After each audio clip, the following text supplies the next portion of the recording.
We all know the universe's favorite bedtime story, karma. What goes around comes around. The great cosmic accounting system that ensures no good deed goes unrewarded and no bad deed goes unpunished. It's presented as this unshakable universal truth, right up there with gravity and taxes.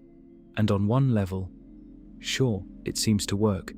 Actions have consequences. But what if this whole system of cosmic justice is nothing more than a complete pipe dream? What if the law of cause and effect, and the notion of it acting as some form of moral scorekeeper, is just part of the dream we're all trying to wake up from? Understanding why karma is utterly fake is the only way to genuinely free ourselves. In the reality of daily life, the law of cause and effect, or karma, feels undeniably real, doesn't it? So long as you believe you are nothing more than a body and a mind, you're living under its jurisdiction. Every move you make seems to create a ripple, while every thought leaves a stain. You'll see patterns that aren't there, and invent reasons why every bad thing happens. This is why nearly every spiritual tradition has its own version of it. It might be called different names, but the theme is the same every time. You reap what you sow. It's a comforting, if slightly terrifying, moral structure for the universe. And mind you, it's not just some random spiritual idea either. People love to borrow from science to make it sound more official. They'll quote Newton's third law: every action has an equal and opposite reaction, as if Sir Isaac was thinking about your terrible life choices when he was mapping out planetary motion. But whether you use spiritual jargon or misapplied physics, the principle falls apart in our little world. Chaos and injustice are everywhere. You can't escape the consequences when you're convinced you're the one performing the actions. Think about it this way. If you plant a lemon seed, you're getting a lemon tree. You can't bargain or pray it into an orange. The cause is in the ground. The effect is locked in. The universe isn't taking special requests. That is the law of cause and effect. Karma, however, adds a moral fantasy by suggesting that if you're a bad person, that lemon tree will fall on your house. Morality is not a universal concept, it is man-made. The universe does not obey man-made rules. Life works the same way, just with a lot more melodrama in between. Your mind is the soil, and your thoughts are the seeds. Whatever you relentlessly plant in your own consciousness will eventually become the landscape of your life. Sow seeds of fear, and you'll live in a world of threats. Plant seeds of anger, and you'll get a world that constantly offends you. If, however, you plant seeds of clarity or peace, you see where this is going, right? It's all about psychology, no cosmic law to be found here. So, you see, even if people feel like they're doing all the right things, and still life just isn't delivering their Amazon order of happiness, it must be the universe conspiring against them.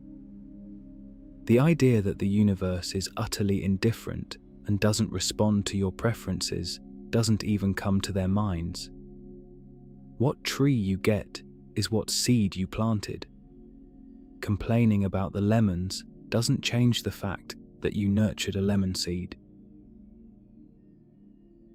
Some traditions invented what they call delayed karma to explain away the obvious inconsistencies.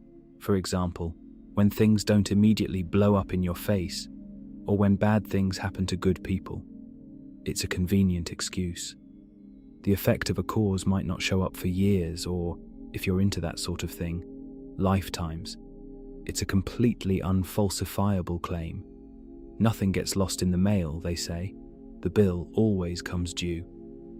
This is the go-to explanation for when terrible things happen to seemingly good people, a cruel justification suggesting they somehow deserved it, based on some unknown ancient transgression. Of course, there's always instant feedback. When you step on a rake and the handle introduces itself to your forehead, like in some old slapstick movie, you are experiencing physics in action. Life is full of these small yet educational moments. Action and consequence are two sides of the same event, and there's no moral to the story. Just look at how this mistaken belief in karma complicates things between people. Let's say you have a habit of constantly talking over a good friend. You don't mean anything by it. It's just a thoughtless habit. After a few months, you notice they're not calling you as much. The karma story would have you believe the universe is now serving you a slice of humble pie for being such an inconsiderate friend. You'd see it as cosmic payback. The reality is much simpler. Your friend got tired and annoyed by you constantly talking over them. Your friend pulling away is a direct, predictable human reaction to your actions. The consequence is tied directly to the cause, no spiritual middleman required. There is no karmic debt to be paid to the universe. You just need to be a better friend if you want to fix the relationship. And if there's a specific question, doubt, or thought you keep getting stuck on, or something we don't cover here, we now offer a personal SnakeSpeak meditation, made for that exact reason. You can find it in the description. You see the same thing in the spiritual marketplace. People flock to a teacher, wanting to download enlightenment like they are Neo from the Matrix. They come to take. But a healthy exchange is always a two-way street. The student gets wisdom and the teacher gets genuine support and respect. When it's just a one-sided transaction, the relationship becomes imbalanced, which results in a psychological issue instead of some karmic knot. You can hang around the best teachers for years, but if there's no sincerity, no real give and take, you'll stay spiritually shallow for purely practical reasons. Or let's get even juicier. Someone robs a bank for $500,000.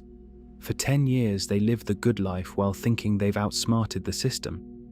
A decade later, a small financial discrepancy gets noticed and an audit begins. The result is the whole house of cards collapsing into bankruptcy.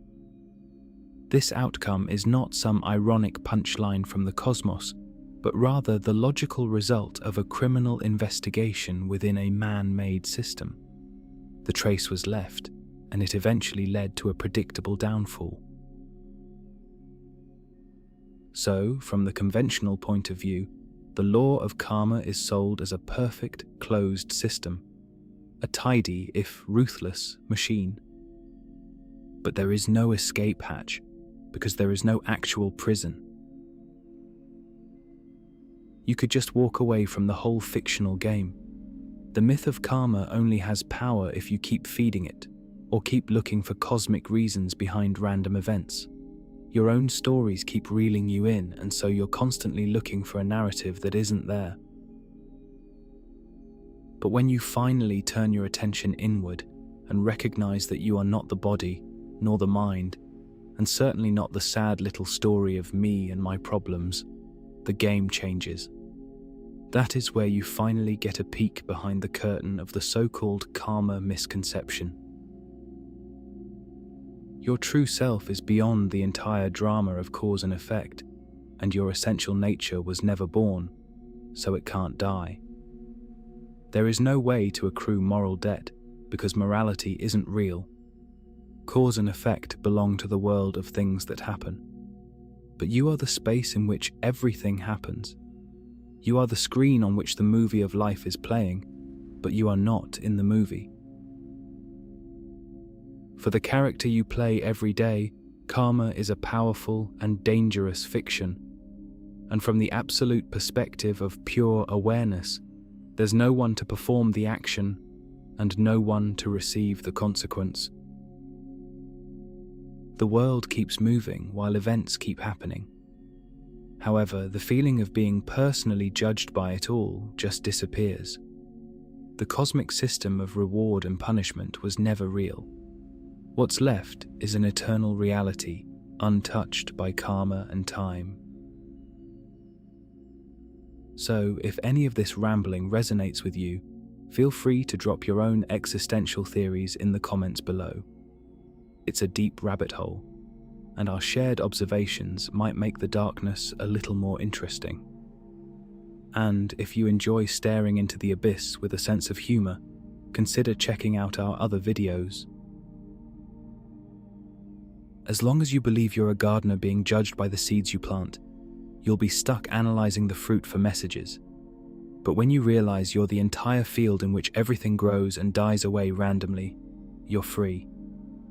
The imaginary law of cause and effect keeps running inside the dream, but you've woken up to the fact that you're the dreamer. So I'll leave you with this to chew on.